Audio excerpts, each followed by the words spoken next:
jemaat yang dikasihi Tuhan, kita akan memulai ibadah offline loh. Tapi juga kita harus tetap menggunakan tata cara yang sudah ditentukan. Yang pertama, kita tetap pakai masker.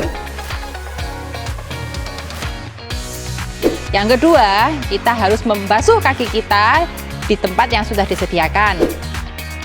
Dihimbau untuk tidak menggunakan sepatu yang berhak tinggi. Jadi untuk keamanan bersama ya. Yang ketiga, kita juga harus antri di tempat cuci tangan.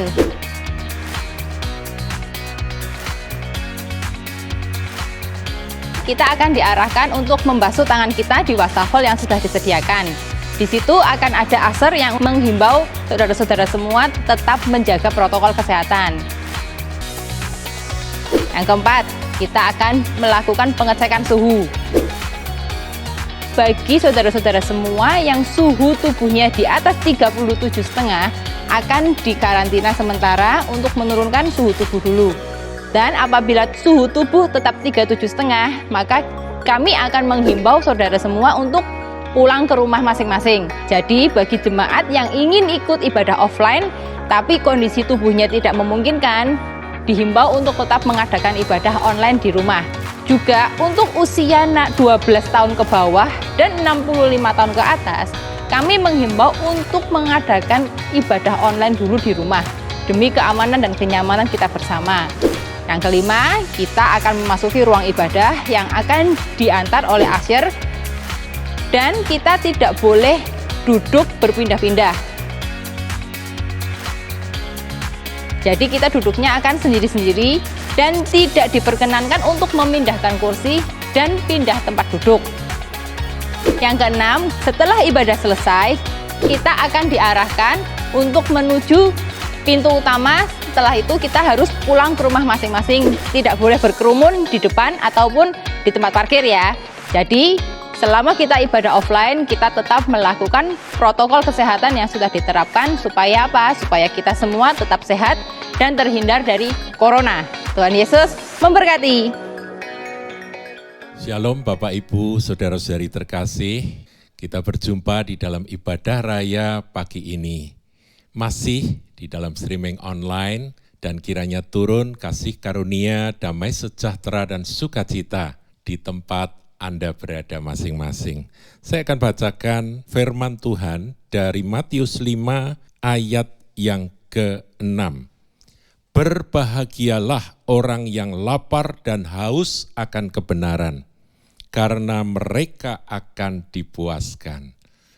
Biar kiranya ayat ini boleh menjadi awal dari ibadah raya kita pagi ini. Kita datang kepada Dia dengan hati yang lapar dan haus akan kebenaran. Dan firman Tuhan menjanjikan kita akan dipuaskannya. Mari kita berdoa. Bapa Maha Kasih, kami bersyukur kami boleh beribadah raya pagi hari ini. Meskipun kami masih secara fisik kami terpisah, tetapi hadirat Roh-Mu tak terbatas. Engkau ada di rumah masing-masing jemaat-Mu. Engkau hadir untuk memberkati setiap anak-anak-Mu yang lapar dan haus akan kebenaran. Engkau akan memuaskan roh dan jiwa umat-Mu. Kami bersyukur dan kami menyerahkan akan hamba-hamba-Mu yang melayani pujian penyembahan, musik.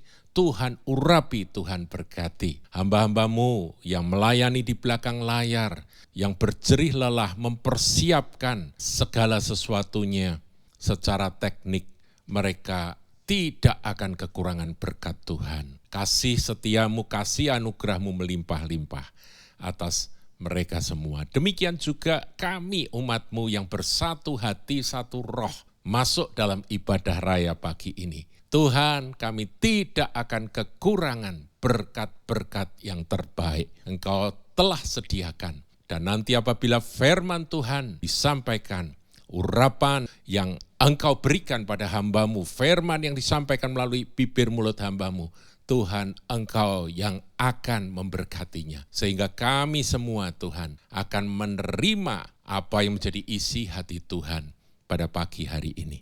Kami bersyukur Dan kami buka akan ibadah raya pada pagi hari ini di dalam nama di atas segala nama, Yesus Kristus Tuhan dan Raja kami.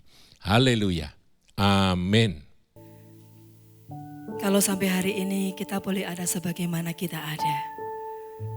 Saya percaya itu semua karena kasih kemurahan Tuhan.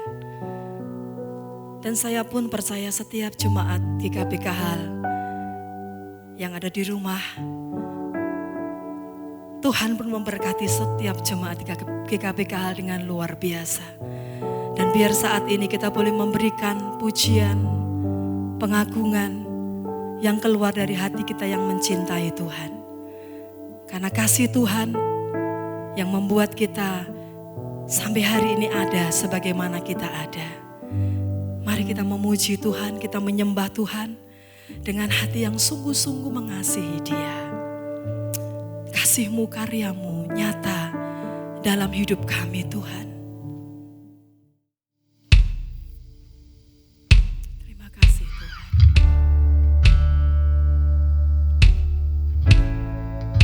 Terima kasih Roh Kudus.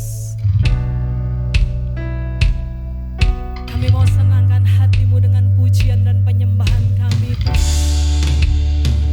Kami percaya lawatan-Mu, mujizat-Mu pasti terjadi saat kami memuji dan menyembah Engkau. Kasih-Mu, karya-Mu nyata dalamku.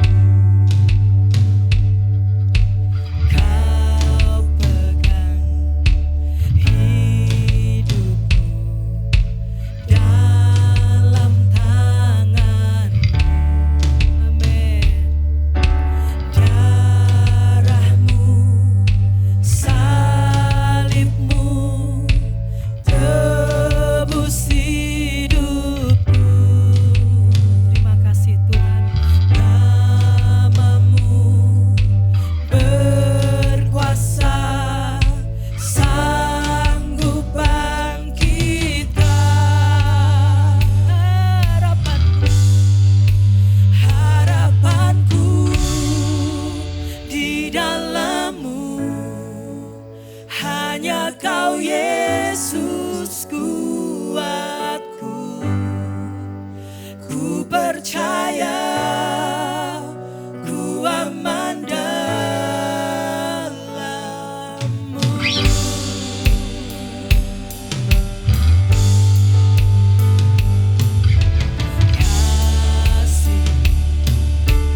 dasar ku berharap. Kini aku berserah pada rancangan-Mu bagiku. Yes, ku ikuti panggilan-Mu, kan setia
hati kami percaya, saat hati kami berserah, kami akan melihat perkara-perkara besar terjadi dalam hidup kami.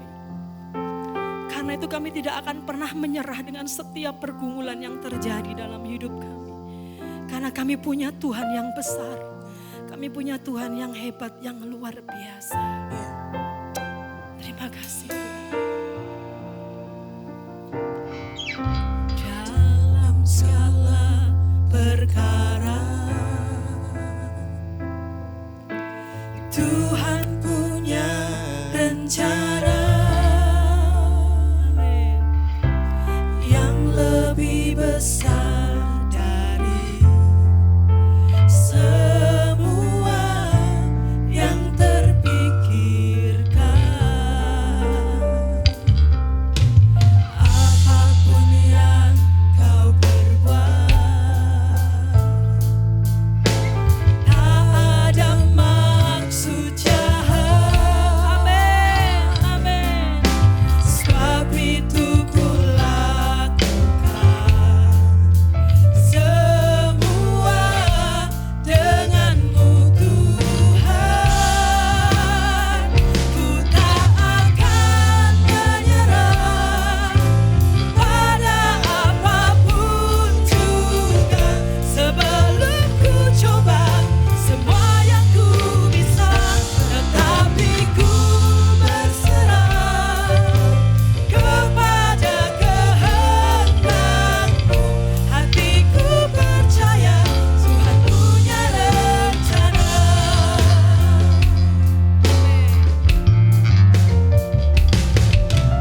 Dalam segala perkara Tuhan punya rencana. Kami percaya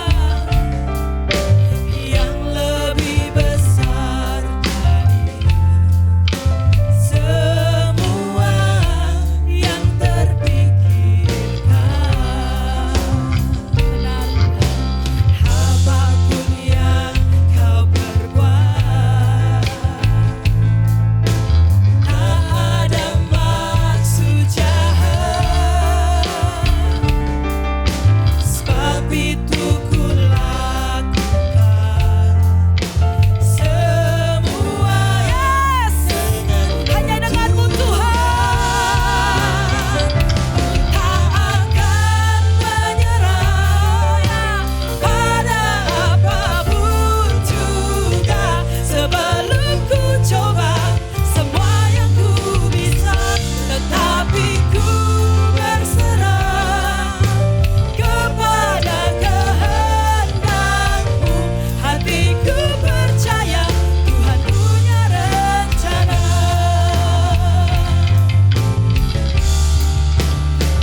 Ku tak akan menyerah Tuhan pada apapun juga, sebelum ku coba semua yang ku bisa, tetapi ku berserah kepada kehendak-Mu. Hatiku percaya Tuhan punya. Sekali lagi dengan iman katakan, ku tak akan menyerah pada apapun juga, sebelum ku coba semua yang ku bisa, tetapi ku berserah kepada kehendak-Mu. Hatiku percaya Tuhan punya rencana. Hatiku percaya Tuhan punya rencana. Hatiku percaya Tuhan punya rencana. Katakan, Tuhan punya rencana. Segala pujian, segala hormat, segala kemuliaan kami persembahkan hanya bagi Tuhan Yesus yang kami kasih, yang kami cintai.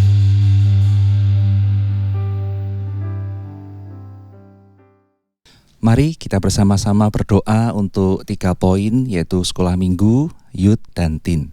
Mari kita berdoa. Bapa kami yang berada dalam kerajaan surga, kami bersyukur dan berterima kasih. Pagi hari ini kami boleh berkumpul bersama untuk menikmati kehadiran-Mu. Dan kami percaya Bapa dalam masa hari-hari ini pandemi COVID-19, baik dari anak-Mu sekolah minggu, baik youth maupun teen, yang hari-hari ini harus bersekolah secara online, Engkau yang tetap pimpin, Engkau yang akan tetap tuntun dan arahkan. Segala apa yang dipikirkan, apa yang dikerjakan dalam bersekolah, gairah itu tetap ada untuk menjalaninya di dalam kasih karunia-Mu. Kiranya Tuhan Yesus berkati sekolah dari anak-anak sekolah minggu, sekolah dari youth maupun teen, sehingga menjadi berkat bagi mereka dan berkat dimanapun mereka berada. Terima kasih Tuhan Yesus, dalam masa pandemi ini, anak-anak-Mu sekolah minggu, youth maupun teen, meluangkan waktu yang lebih lagi untuk mendekat kepada Engkau bersama orang tua yang menuntun untuk selalu memuji dan menyembah-Mu di dalam roh dan kebenaran.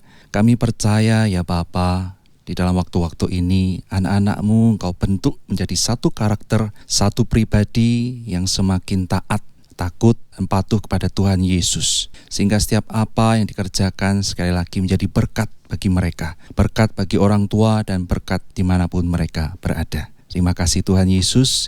Sebentar kami hendak mendengar firman-Mu, kiranya berkati setiap firman yang akan dikatakan dari hamba-Mu, sehingga setiap firman itu boleh kiranya mengenyangkan jiwa kami untuk menjadi satu firman yang merema di dalam kehidupan kami. Terima kasih Tuhan, hanya di dalam nama Tuhan Yesus kami telah berdoa. Amin. Shalom jemaat yang dikasihi Tuhan. Hari ini kita akan belajar dari satu kebenaran firman Tuhan dari seorang tokoh Alkitab yang menurut saya ini seorang yang luar biasa, walaupun di dalam Alkitab namanya mungkin tidak banyak tertulis, tetapi apa yang dilakukan dan dialami dalam perjalanan hidupnya merupakan sesuatu yang luar biasa. Mari kita buka dari kitab Kejadian pasal yang ke-26. Dan saya akan bacakan beberapa ayat dari Kejadian pasal yang ke-26 ini. Dan kita akan coba pelajari beberapa kebenaran firman Tuhan, poin-poin yang ada dari Kejadian pasal 26. Judul perikop daripada firman Tuhan ini adalah Ishak di negeri orang Filistin.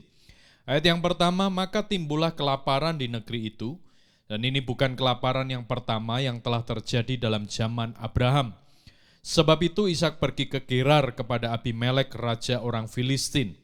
Lalu Tuhan menampakkan diri kepadanya serta berfirman, janganlah pergi ke Mesir, diamlah di negeri yang akan kukatakan kepadamu. Sampai di sini Bapak Ibu Saudara sekalian.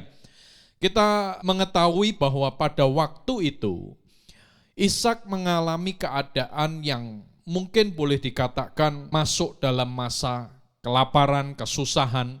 Jadi dia harus mengusahakan untuk mencari alternatif lain, tempat tinggal lain, untuk dia mendapatkan akan penghasilan ataupun dia dapat bekerja supaya dia tidak mengalami kelaparan. Nah, di ayat yang pertama dijelaskan bahwa kelaparan yang timbul di negeri itu adalah kelaparan bukan yang pertama kali. Jadi sudah beberapa kali terjadi dalam zaman Abraham, ayah daripada Ishak. Ketika pada waktu itu Ishak mengalami akan kelaparan ini, dia pergi ke Gerar, dia bertemu dengan Abimelek, raja orang Filistin. Namun sebenarnya tujuan daripada Ishak adalah pergi ke Mesir. Dia ingin untuk mencari keberuntungan di sana. Mungkin dia berpikir secara manusia bahwa ketika dia di Mesir, dia mendapatkan akan kehidupan yang lebih layak, ya dia tidak harus melewati kelaparan dan lain sebagainya. Namun di ayat yang kedua firman Tuhan berkata, lalu Tuhan menampakkan diri kepadanya serta berfirman, janganlah pergi ke Mesir, diamlah di negeri yang akan kukatakan kepadamu. Nah Bapak Ibu Saudara sekalian, firman Tuhan berkata kepada Ishak, memberikan satu perintah kepada Ishak bahwa kamu jangan pergi ke Mesir. Apa yang kita akan coba pelajari di ayat ini?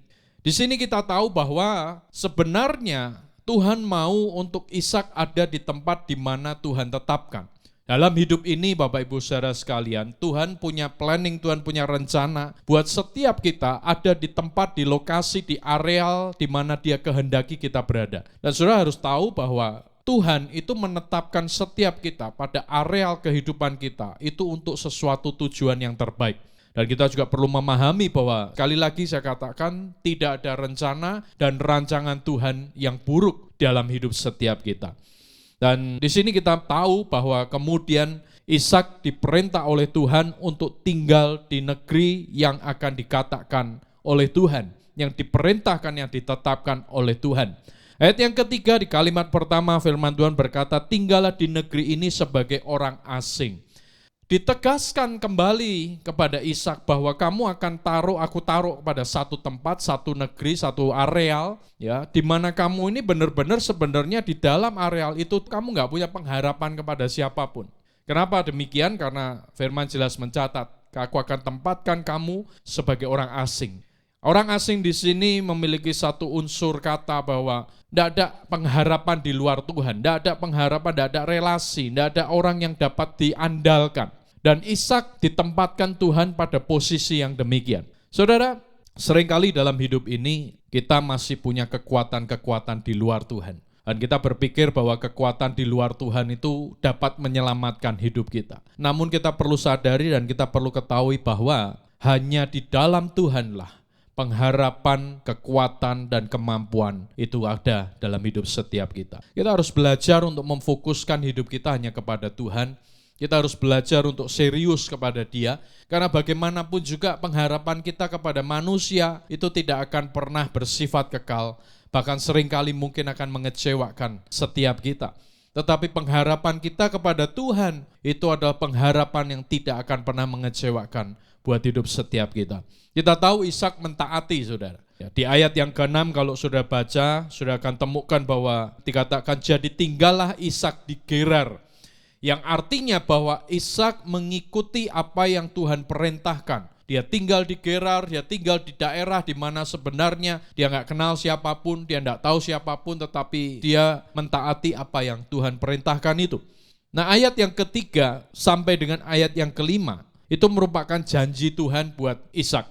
Firman Tuhan berkata, maka aku akan menyertai engkau dan memberkati engkau, sebab kepadamu lah dan kepada keturunanmu akan kuberikan seluruh negeri ini, dan aku akan menepati sumpah yang telah kuikrarkan kepada Abraham ayahmu.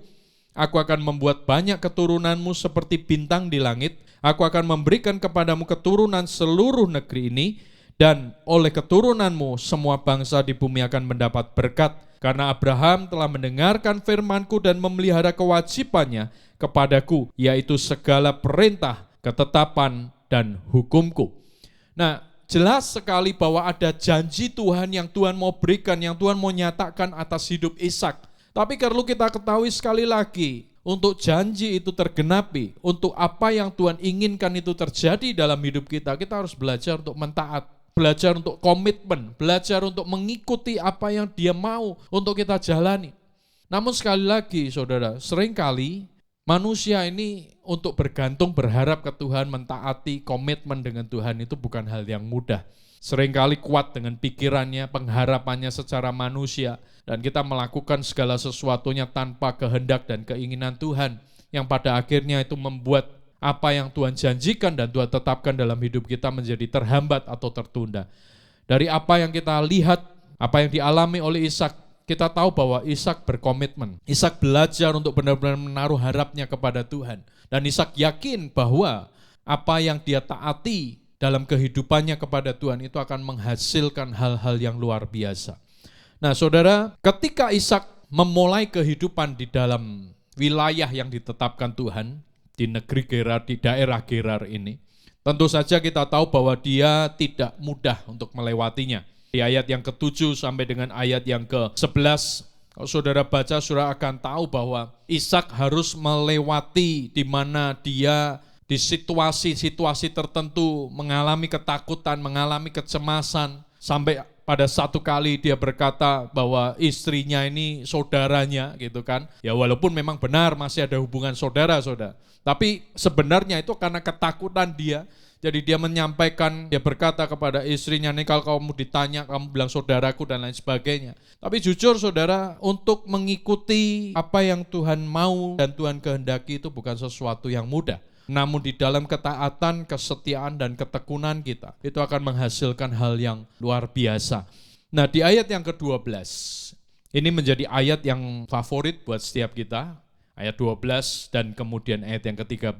Banyak daripada kita berpikir bahwa ini adalah sebuah ayat yang luar biasa kalau bisa tergenapi dalam hidup setiap kita. Namun saya akan coba ajak Bapak Ibu Saudara sekalian mempelajari beberapa poin di dalamnya tentang bagaimana Ishak yang pada waktu itu melakukan apa yang menjadi bagiannya dalam hidupnya. Ayat yang ke-12 firman Tuhan berkata, maka menaburlah Ishak di tanah itu. Dan kita berhenti di sini dulu, saudara. Ishak mengalami keadaan kelaparan. Tadi kita sudah bahas di awal. Dan ketika dia mengalami keadaan kelaparan, kemudian dia akan pergi ke Mesir untuk mencari keberuntungan di sana, untuk mencari pengharapan mungkin di sana. Tetapi Tuhan berkata, jangan kamu pergi ke Mesir, kamu harus tinggal di tempat di mana aku tetapkan hidupmu. Dan kemudian dia tinggal di Gerar. Setelah dia tinggal di Gerar, memang Tuhan berjanji dan banyak hal terjadi dalam hidup Ishak. Namun tidak mudah dia melewati itu, ya dia mungkin menghadapi ketakutan, kecemasan dan lain sebagainya. Tapi di sisi lain saudara, kalau kita lihat bahwa di ayat yang ke-12 ini menjelaskan bahwa kemudian Ishak itu melakukan apa yang menjadi bagiannya dalam hidupnya. Walaupun dia sudah terima janji Tuhan, dia sudah menerima apa yang boleh dikatakan itu sebagai nubuatan dan lain sebagainya. Tapi dia nggak kemudian terus bersantai-santai, dia nggak kemudian terus berkata, sudahlah kalau Tuhan mau berkati ya biar berkati, nggak ya sudah. Kalau Tuhan mau menggenapi janjinya ya biar tergenapi, nggak pun juga sudah, nggak ada masalah. Nggak itu saudara. Ishak tetap melakukan apa yang menjadi bagian dalam hidupnya. Di ayat yang ke-12 jelas firman Tuhan berkata, maka menaburlah Ishak di tanah itu. Artinya dia mulai melakukan tugasnya sebagai seorang petani, sebagai seorang peternak. Dia lakukan apa yang jadi bagiannya. Nah, kita akan coba kupas kata menabur di sini Bapak Ibu. Ada beberapa unsur di dalamnya yang kita akan coba bahas. Dan saya berdoa ini menjadi bagian penting buat hidup setiap kita hari-hari ini. Kata menabur, unsur yang pertama adalah bagi setiap kita yang mau menabur, ya, ini bukan bicara soal uang, ya, bukan bicara soal finance, saudara. Tapi saya mau sampaikan kebenaran buat Bapak Ibu saudara sekalian bahwa dalam hal ini yang dilakukan Ishak adalah tentang bagaimana dia bercocok tanam, tentang bagaimana dia berternak. Nah, ketika kita menabur, ketika kita mau bercocok tanam, saudara kita harus tahu bahwa pasti kita akan memilih bibit yang unggul. Nggak ada yang namanya orang itu mau nabur benihnya sembarangan, kecuali memang nggak niat saudara. Kecuali memang nggak ada sebuah pengharapan, nggak ada keinginan. Pasti semua kita kalau yang namanya mau menanam sesuatu, entah bibit pohon mangga, pohon jeruk kah, pohon durian atau apapun itu, pasti kita akan cari benih yang terbaik. Hal yang paling utama dalam hidup setiap kita adalah apakah kita mau belajar memberi yang terbaik, menabur yang terbaik, baik lewat pekerjaan kita, lewat pelayanan kita kah, atau apapun lewat studi kita mungkin. Kita mungkin bisa lakukan dengan segenap hati kita. Tapi kadang-kadang kita buat Tuhan tidak mau maksimal, tidak mau melakukan apa yang seharusnya kita bisa lakukan oleh anugerah Tuhan, kemampuan datang daripada Dia, saudara. Ya, mampukan kita, tetapi kadang-kadang kita nggak mau itu. Kita sebagai seorang pekerja, kadang-kadang kita bekerja seenaknya.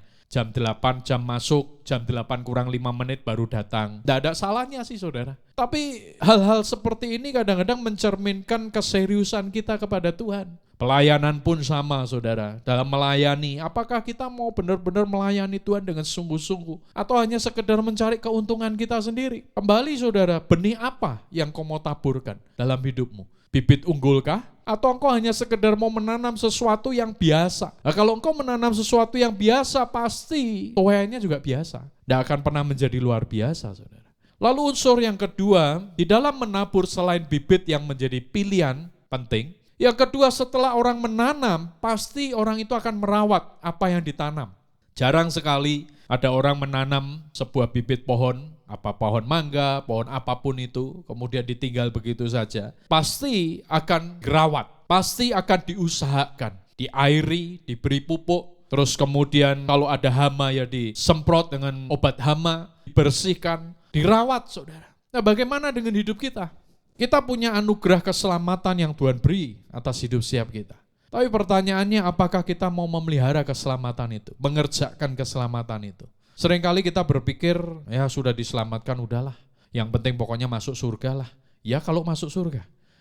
Kadang-kadang kita perlu yang namanya proses, maka Tuhan izinkan pembentukan dalam hidup setiap kita. Supaya apa? Supaya kita menghargai yang namanya anugerah keselamatan yang Tuhan beri dalam hidup setiap kita. Kita harus tahu saudara bahwa dalam hidup ini kita perlu menjaga, melakukan segala sesuatu yang menjadi bagian kita untuk kemuliaan Dia. Kita harus belajar untuk komitmen, kita harus belajar untuk setia, kita harus belajar untuk sungguh-sungguh, kita harus belajar untuk melakukan dengan segenap hati kita. Sehingga apa yang kita taburkan dari benih kita tidak akan pernah sembarangan tinggalkan begitu saja, tetapi kita belajar untuk memeliharanya. Hari-hari ini, di masa pandemi ini menurut saya sebuah hal yang luar biasa, saudara. Di awal ketika kita mendengar adanya COVID-19 ini yang mulai masuk di bangsa kita, ada beberapa orang yang nggak tahu karena ketakutannya atau kecemasannya, saudara. Tiba-tiba dalam waktu sekejap, sesaat, menjadi orang yang tadinya nggak pernah mandi gitu kan, sembrono, nggak pernah cuci tangan, hidup seenaknya.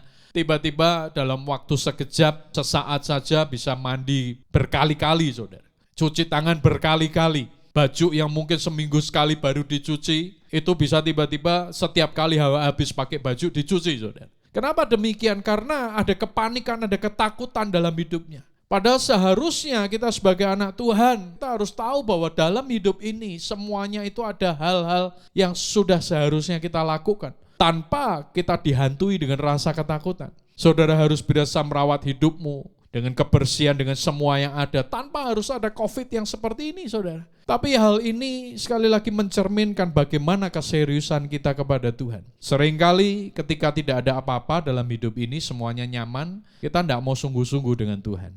Tapi ketika ada sesuatu proses, pergumulan, kita baru sungguh-sungguh dengan Tuhan. Saya berdoa buat setiap jemaat Tuhan, supaya setiap jemaat Tuhan menyadari akan hal ini, dan terus memelihara dan mengerjakan keselamatan yang Tuhan beri dalam hidupmu.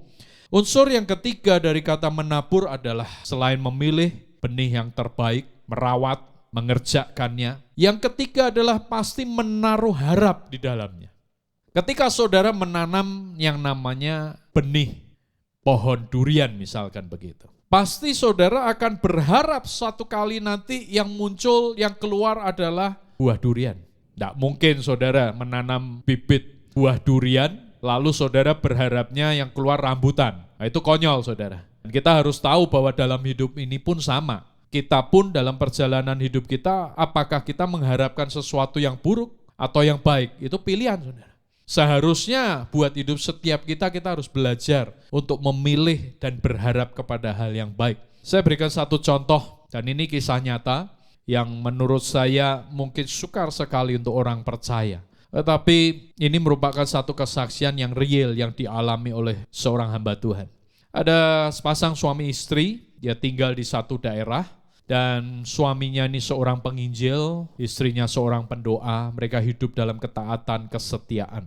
Satu kali mereka dikirimin oleh seorang sahabatnya, seorang rekannya, pohon buah mangga. Jadi dia dikirim pohon mangga ditanam di rumahnya dengan bibit yang sangat bagus. Lalu yang memberikan bibit pohon ini berkata, "Ibu, ini nanti ditanam di teras rumah, nanti hasilnya pasti bagus, Ibu rawat dengan baik," dan lain sebagainya. Dan kemudian dia lakukan, dia tanam pohon itu, dia rawat, sampai kemudian sekian tahun kemudian yang memberikan akan bibit pohon mangga ini datang, saudara. Ketika dia datang, dia jumpa dengan ibu ini, dia tanya, "Gimana Bu, pohon mangganya sudah berbuah berapa kali?" Lalu si ibu ini berkata, "Sejak saya tanam sampai hari ini sudah sekian tahun tidak pernah berbuah." Nah, yang memberikan ini cukup kaget, saudara, yang memberi bibit ini. Kenapa? Karena sebenarnya itu pohon dengan mudah berbuah. Bibitnya bibit unggul. Yang memberikan bibit ini bertanya kepada si ibu, "Selama ini apa yang ibu lakukan?" "Ya saya tiap hari pokoknya saya siram, saya rawat, saya beri pupuk. Kalau ada hama ya saya bersihkan dan lain sebagainya. Tapi enggak berbuah. Pohonnya sih bagus, tapi tidak pernah berbuah."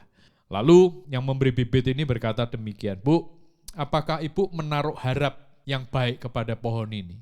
Lalu ibu ini berkata, "Maksudnya apa? Apakah ketika ibu ini menanam pohon mangga ini, ibu pernah nggak menaruh harap bahwa satu kali pohon ini berbuah dengan baik? Dan lewat harapan ibu itu melakukan misalkan berdoa buat pohon ini, berkata-kata kepada pohon ini. Nah, ibu ini seorang pendoa, jadi ibu ini berkata, saya terus terang tidak pernah lakukan itu. Karena buat saya ngapain pohon didoain, ngapain pohon harus diajak ngomong. Ya kalau namanya mau berbuah, berbuah aja kan begitu. Lalu yang memberi bibit ini berkata, enggak bisa Bu, ibu coba saja untuk mulai berdoa, doain tuh pohon mangga itu. Dan kemudian ibu ini mulai mempraktekannya. Dalam keadaan yang sedikit malu dan bingung, dia mencoba untuk berdoa buat pohon mangga ini. Dalam hatinya dia berkata, masa pohon mangga didoain bisa berbuah. Tapi kemudian dia lakukan itu dengan setia. Tiap hari ketika dia menyirami pohon mangga ini, dia berkata, pohon mangga, kamu sudah waktunya berbuah. Bukan saja pohonmu yang bagus, tetapi buahmu pun harus bagus. Tiap hari dia lakukan itu. Sampai satu kali saudara, pohon ini benar-benar berbuah. Dan sampai hari ini, buahnya tidak pernah berhenti, saudara. Karena ada pengharapan yang ditaruh di dalamnya. Saudara, mungkin kesaksian ini buat sebagian kita yang benar berkata, itu nggak asli, itu cuma cerita aja. Tapi saya mau berkata, ini sesuatu yang real. Buat saya ketika saya menyaksikan hal ini, saya berkata, bagaimana dengan hidup kita? Apakah engkau menaruh harap dengan hidupmu yang jauh lebih berharga dibanding pohon mangga? Kadang-kadang kita kutuki diri kita sendiri. Kita lakukan yang tidak seharusnya kita lakukan. Kita berpikir yang seharusnya kita tidak pikirkan. Ketika kita mengalami sesuatu yang mungkin itu menjadi proses bagian dalam hidup kita yang Tuhan izinkan terjadi, tanpa disadari kita kutuki hidup kita. Kita tidak pernah mengucap syukur, melainkan kita mengeluh akan hidup kita. Dan ketika kita mengeluh, itu bukanlah sebuah harapan. Itu bukanlah sebuah keyakinan dan cita-cita ataupun keinginan yang terjadi dalam diri kita. Melainkan itu merupakan sebuah hambatan.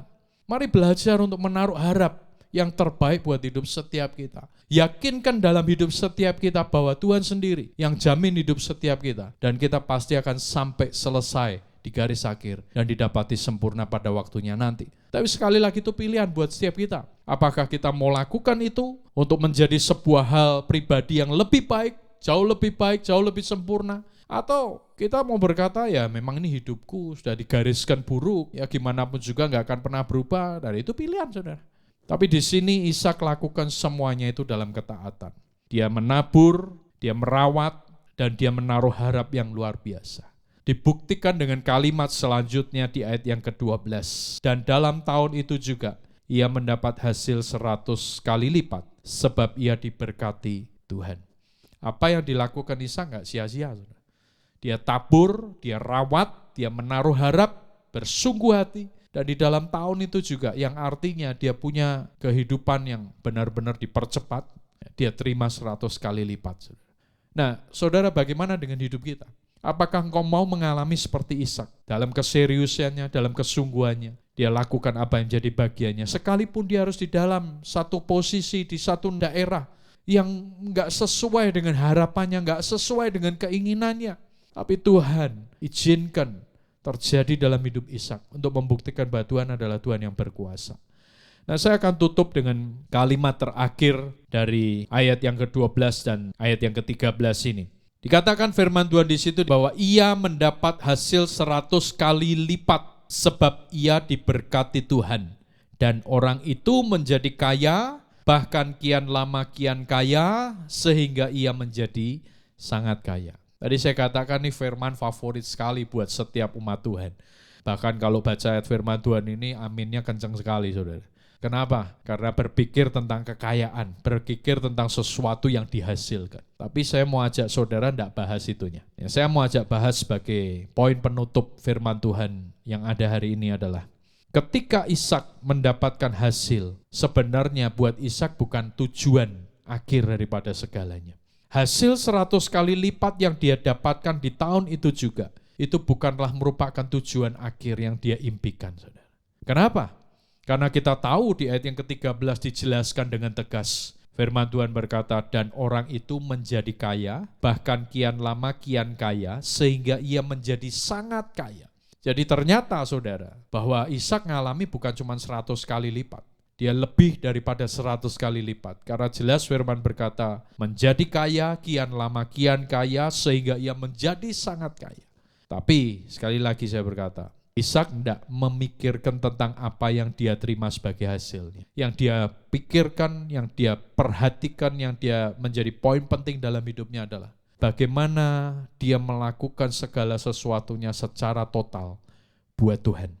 Bagaimana dia melakukan apa yang menjadi bagiannya dalam ketaatan dan ketepatan untuk kemuliaan Tuhan. Bagaimana dia menginvestasikan akan hidupnya di tempat, di areal yang dia tidak mau, yang dia tidak kehendaki, tapi itu adalah kehendak Tuhan. Bagaimana dia berkomitmen kepada Tuhan, bagaimana dia serius kepada Tuhan. Itu yang menjadi fokus dalam hidup dia. Pertanyaannya adalah bagaimana dengan kita, saudara? Apakah kita masih berpikir hanya untuk kepentingan diri kita sendiri, atau kita melakukan segala sesuatu hanya untuk kemuliaan Tuhan? Engkau menginvestasikan hidupmu hanya untuk kepentingan dirimu sendiri, hanya untuk kenyamananmu sendiri, engkau bekerja hanya untuk kepuasanmu sendiri, mencari nafkah hanya untuk keinginanmu sendiri, atau engkau lakukan semuanya itu untuk Tuhan? Totalitas hidupmu kepada Tuhan itu akan menentukan hasil yang Tuhan akan berikan dalam hidup. Tapi seringkali orang berpikir bagaimana supaya berhasil dan tidak pernah mau berpikir